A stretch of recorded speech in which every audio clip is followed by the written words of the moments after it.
नमस्कार, आप देख रहे हैं न्यूज कॉल 24 और मैं हूं सुशील गिरीश। आज हम बात करेंगे कि किस तरह राजनीति बदल रही है। रेल से बदलती राजनीति। आज हम डिकोड करेंगे 2024 का जनादेश कैसे बदल गया। भारतीय राजनीति में गठबंधन सरकार 10 साल बाद लौटी है। आप भारतीय राजनीति में नीतीश कुमार और चंद्रबाबू नायडू को कभी भी खारिज नहीं कर सकते। वे शक्तिशाली किंग मेकर के रूप में टॉप पर आ गए हैं। लोकसभा चुनाव के नतीजे सामने आ गए हैं। बीजेपी सबसे बड़ी पार्टी बनकर उभरी है, जबकि कांग्रेस सीटों का शतक भी नहीं लगा पाई है। हालांकि एनडीए बहुमत का आंकड़ा पार कर गया है, लेकिन इस बार विपक्ष भी काफी मजबूत है। इससे एक बात साफ है कि इस चुनाव में भारतीय मतदाता अपनी पूरी ताकत के साथ खड़ा हुआ और उसने अपना फैसला सुनाया। नतीजों में जो गठबंधन जीता है वो ज्यादा उत्साहित नहीं है, लेकिन हारने वाला गठबंधन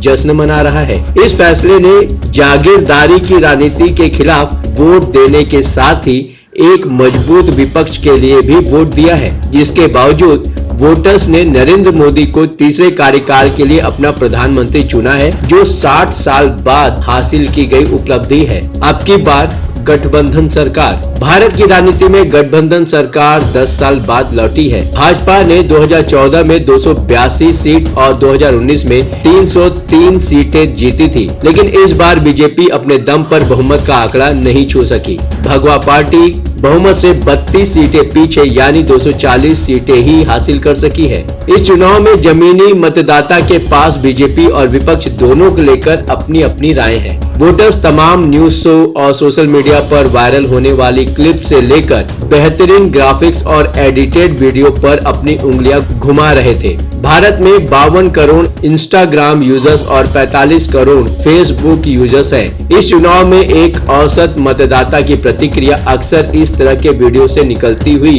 होती थी। इतना ही नहीं, वे हर मुद्दे पर अपने पसंदीदा सोर्स से मिली जानकारी के आधार पर अपनी राय रखते थे। ये बात सिर्फ 1.8 करोड़ फर्स्ट टाइम वोटर्स और 19.74 करोड़ युवा मतदाताओं के लिए ही नहीं, बल्कि हर आयु वर्ग के मतदाताओं पर फिट बैठी, जो सुबह से रात तक तमाम सोर्सेज से जानकारी प्राप्त कर रहे थे और धीरे धीरे अपनी पसंद की जानकारी ले रहे थे। यूपी में डाउन हुई बीजेपी।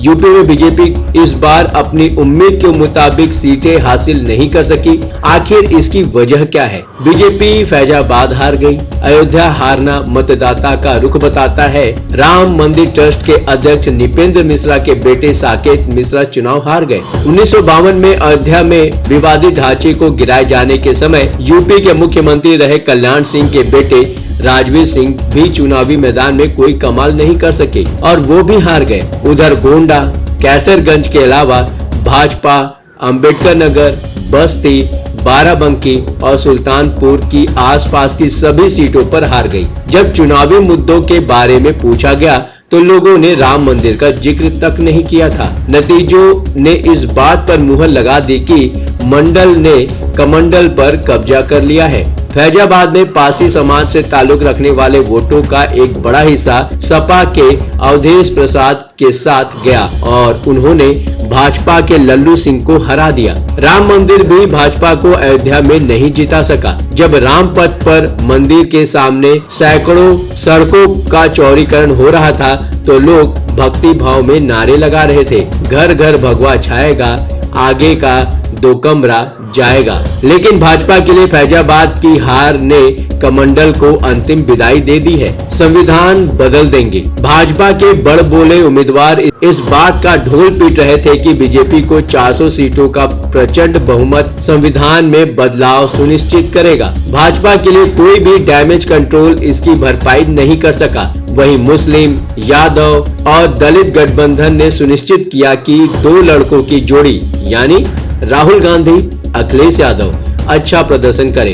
इसके चलते अखिलेश यादव 5 सीटों से बढ़कर 37 सीटों पर पहुंच गए और 16% वोटों की बढ़त के साथ यह उनकी अब तक की सर्वश्रेष्ठ परफॉर्मेंस हो गई। बीजेपी पिछले चुनाव की तुलना में यूपी में 29 सीटें हार गई। इतना ही नहीं, बीजेपी को यूपी में 9% वोटों का नुकसान उठाना पड़ा, जबकि पूरे देश में उसका कुल वोट प्रतिशत केवल 1.14% ही गिरा। दलित राजनीति की सबसे बड़ी नेता मायावती की पार्टी बसपा का सफाया हो गया। बसपा ने 2019 में 19% वोटों के साथ 10 सीटें जीती थी। इस बार पार्टी को 10% वोटों का नुकसान हुआ और 0 सीटों पर सिमट गई। बसपा को हुआ नुकसान इंडिया ब्लॉक के लिए फायदेमंद रहा। उधर भाजपा को इस बात का खामियाजा भुगतना पड़ा कि वो आरक्षण खत्म कर देगी। मौजूदा सांसदों के खिलाफ नाराजगी। उत्तर प्रदेश में भाजपा के 64 सांसद थे। आजमगढ़ और रामपुर के उपचुनाव के बाद 2 बढ़ गए थे। भाजपा ने अपने मौजूदा सांसदों में से 49 को टिकट दिया और उनमें से केवल 23 ही जीते। कुल 53% हारे। इधर दिल्ली भी इसका स्पष्ट उदाहरण है, जहां 7 में से केवल 1 उम्मीदवार को ही दोबारा टिकट दिया गया और सभी 7 सीटें भाजपा ने जीती। खटाखट 1 लाख के वादे का असर भी हुआ है। कांग्रेस ने चुनाव में महिलाओं को 1 लाख रुपए देने का वादा किया। इसका असर कई राज्यों में हुआ जहां कांग्रेस सत्ता में है या पहले रही है। तेलंगाना, कर्नाटक, राजस्थान जैसे राज्यों में कांग्रेस की सीटें बढ़ी हैं। महिलाएं अक्सर इस 1 लाख की बात करती दिखाई दी। ये सारे फैक्टर हैं जिसकी वजह से रील्स ने बदल दी राजनीति। आपका क्या मानना है? आप अपनी राय हमें कमेंट के माध्यम से भेज सकते हैं। अभी तक आपने हमारे इस चैनल को सब्सक्राइब नहीं किया है तो कृपया इस चैनल को सब्सक्राइब करें, फॉलो करें और नोटिफिकेशन में जाकर ऑल का ऑप्शन दबाना बिल्कुल भी न भूलें। नमस्कार।